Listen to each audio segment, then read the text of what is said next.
നമുക്കെല്ലാവർക്കും അറിയാം, ഈ കഴിഞ്ഞ ഒരു 2 മാസക്കാലമായിട്ട് ഈ പറയുന്ന വ്യക്തി തൃശ്ശൂരിലെ പാർലമെന്റിലെ MP കൂടിയായിട്ടുള്ള ശ്രീ സുരേഷ് ഗോപി കേരളത്തിൽ നിന്നുള്ള കേന്ദ്ര സഹമന്ത്രി കൂടിയാണ്. ഈ പറഞ്ഞ വ്യക്തി 2 മാസക്കാലമായിട്ട് തൃശ്ശൂരിലെ പാർലമെന്റ് നിയോജകമണ്ഡലങ്ങളിൽ 7 വരുന്ന പാർലമെന്റ് മണ്ഡലങ്ങളിൽ എവിടെ പോലും ഒരു പരിപാടിക്ക് പോലും ഇദ്ദേഹത്തെ കാണാനില്ല.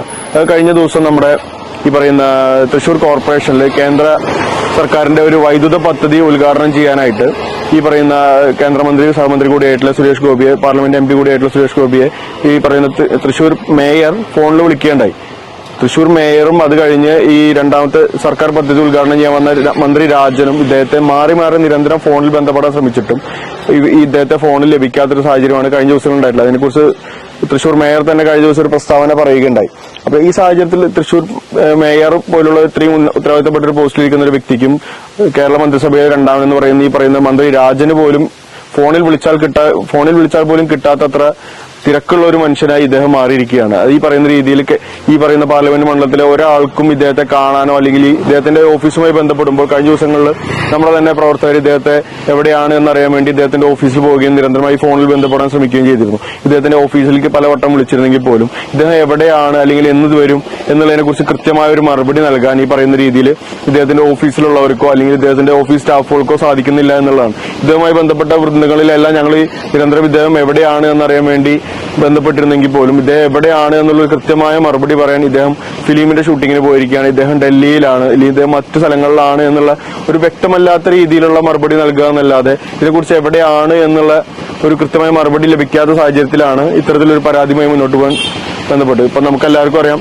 ഈ ഛത്തീസ്ഗഡിലെ കന്യാസ്ത്രീകളെ വ്യാജ മനുഷ്യക്കടത്ത് ആരോപണം ഉന്നയിച്ച് അറസ്റ്റ് ചെയ്തതുമായി ബന്ധപ്പെട്ട വിഷയം. ഇതിനുശേഷം ഇദ്ദേഹത്തെ ഈ തൃശ്ശൂർ പാർലമെന്റ് മണ്ഡലത്തിലേക്ക് കാണാനില്ലാത്തൊരവസ്ഥയാണ്.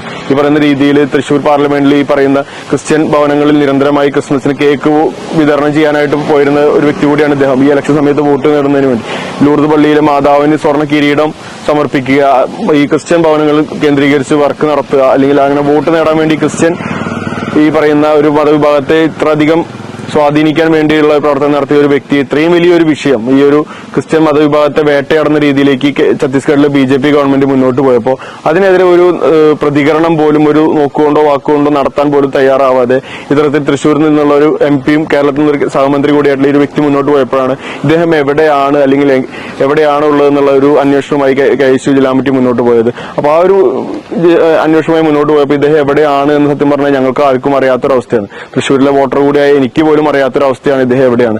ഇദ്ദേഹത്തിന്റെ ഓഫീസുമായി ബന്ധപ്പെട്ടപ്പോഴും ഓഫീസിലുള്ളവർക്ക് പോലും കൃത്യമായിട്ടൊരു മറുപടി നൽകാൻ കഴിയാത്ത സാഹചര്യത്തിലാണ്. അപ്പോൾ ഞങ്ങൾ കഴിഞ്ഞ ദിവസം വെള്ളിയാഴ്ച ഞങ്ങൾ ഫോൺ വിളിച്ച് ചോദിച്ചിരുന്നു.